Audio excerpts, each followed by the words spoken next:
Hello again my friends, this is Boy and His Dog and welcome to the channel where I play, rank and review every game released on the Evercade, old and new.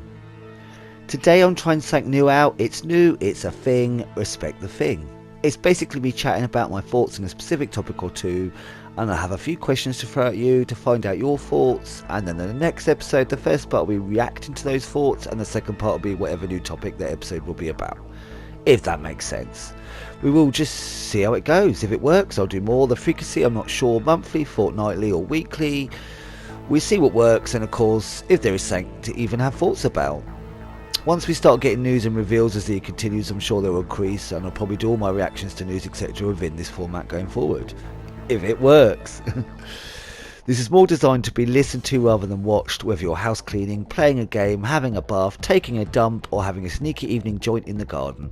So there will be footage but won't necessarily be connected to what I'm talking about, it's just there so it's not a blank screen. I couldn't think of a decent name for this series. I nearly called it Pause for Thought, you know, like a dog's paw. I know, I'm hysterically funny. But for now I've landed on Ever Thoughts, which is horrendously unoriginal but functional. If you can think of something better, let me know.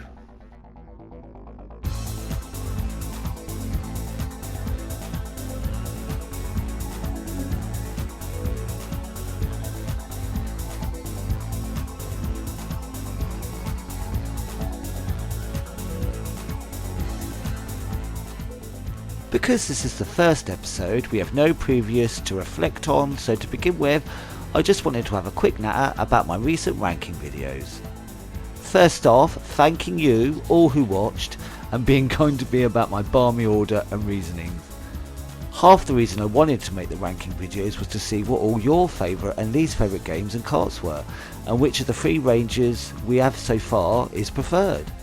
And do you know what I noticed? We are all over the shop. I don't think any two people were alike, and that was just so fucking awesome. When it comes to ranking, one man's top is another man's bottom. In explaining part of my reasoning to choose the Oliver Twins collection as my number one, yes, apart from being also painfully British, was that it was the game that got me into Evercade, which brings me neatly onto today's first question. What was it, a specific collection or game or hardware that made you finally bite the bullet and get an Evercade? And what keeps you engaged with it even now?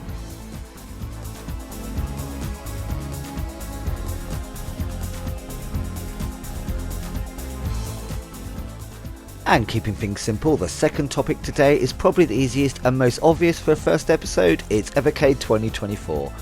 What do we think? I should elaborate. Are you taking notes?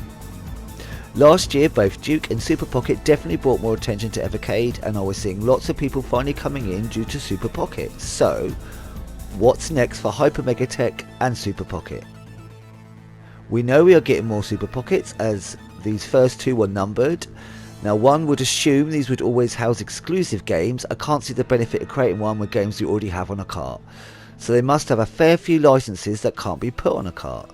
What do you think could be in the pipeline this year if we do get more? One would assume we will get at least another couple.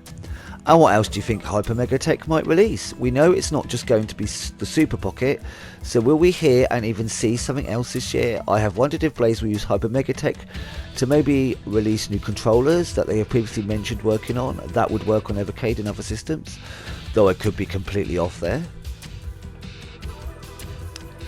And new Evercade carts. So we know what the first two carts are going to be, another C64 collection which has Boulder Dash, anything else is a bonus. And alongside what's becoming a delightful yearly treasure is the next Indie Heroes collection, which includes of course all the Games of the Month titles from last year, but is bolstered up by a few more games exclusive to the cart, including an enhanced version of Alien Cat 2 and more pussy delights of a cat on a skateboard. It's not a dog, but cats are still cool. Maybe secret evil masterminds that came to our planet a millennia ago, but cool all the same.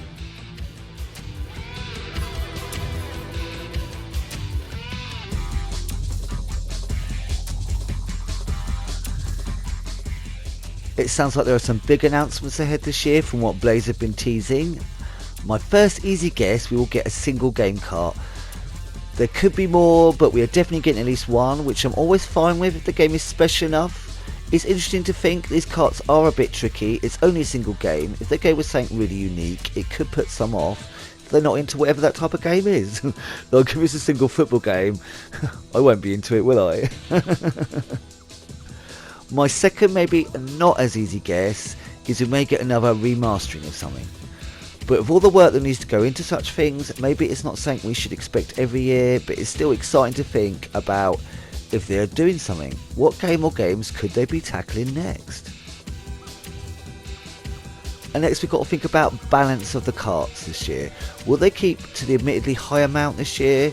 Will they calm down a bit or take it even further? I feel they'll probably keep it about the same as last year.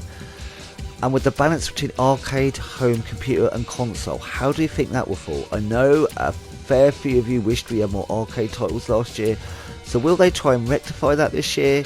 Are arcade titles slightly harder to get licensed for, and that's why we have less? Or was it just what was on the table at the time? I'm never sure how far ahead do they have their collection sorted. Will we get any special editions going forward? They are fun. I love coloured carts, like little art books and all that shenanigans. More posters and stickers please. Thank you.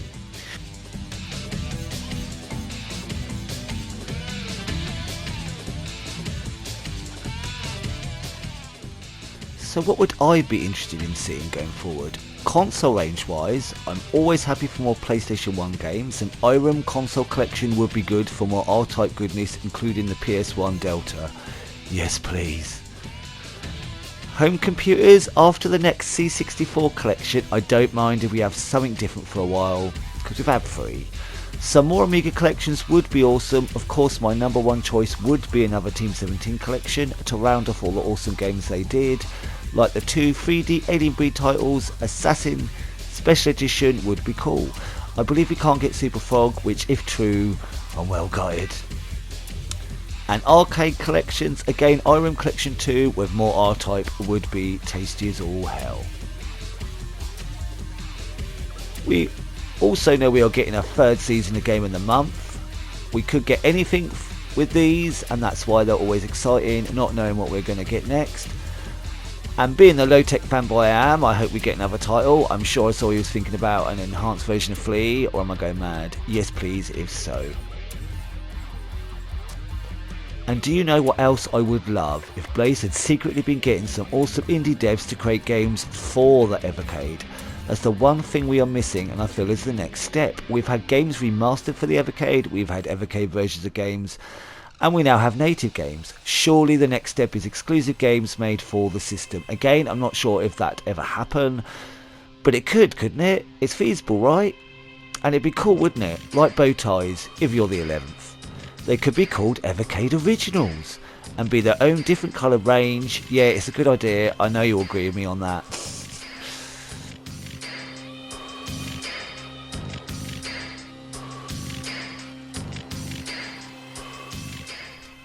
Now let's talk hardware. Will we get controllers this year? We have basically had something every year now, haven't we? We got the original handheld, we got the purple one, we got the VS, the following year we got the EXP, last year we had the Atomic edition of the VS, and the Super Pockets if you include them too. So this year, will we be getting something new? Is it the EXP's turn to get limited edition like the Atomic edition? You know I'd love a Taito limited edition EXP, like the original EXP having more titles than the Super Pocket Capcom edition. Imagine an EXP with all the Taito games from the Super Pocket, but with 2 more important, in my opinion, missing titles, Rainbow Islands and Parasol Stars. Yeah, I can always dream. And as I said, all EXPs going forward will have Capcom games. Imagine if it was filled with both. Be a bloody EXP Ultimate Edition, or XPU for short. That would be awesome. 'Tis but a pipe dream on my part though, and I don't think we'd ever get that. But we could get a cool one with a wicked design with other as yet unknown exclusive titles instead, or just a different design with no new games.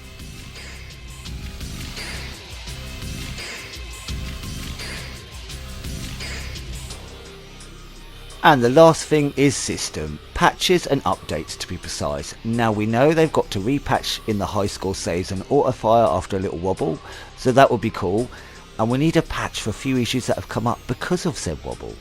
I've had to halt my Duke Nukem reviews due to a saving issue as I need more footage. But they will get there eventually, I'm sure. But what groovy things can we expect this year with updates? I myself will continue to daydream, hope, plead, pray, wink seductively, but which actually looks more like I'm having a seizure, so actually I won't do that last one. But online high scores would be amazing. I'd love a high score friends list with every one of you guys on it. We could do silly competitions on different games and see who can get the best scores at the end of each week or something. It'd be a whole thing. Exciting. But I don't know if that's still feasible. I can imagine it's a tricky thing to sort out. But they did tease the thought of the idea way back when, didn't they? So come on. Along with that, I'd like simple profiles and more robust stat details, and some kind of challenge trophy achievement system would be the icing on the cake. But something I can't even fathom how they'd implement.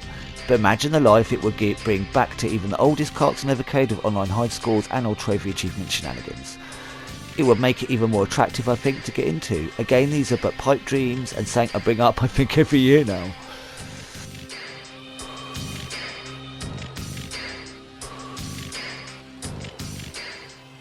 So I think that's everything I've been thinking about this week. You have your assignments. I would obviously love to know what you think on any or all of these things I've been nattering on about today. Answers on a postcard.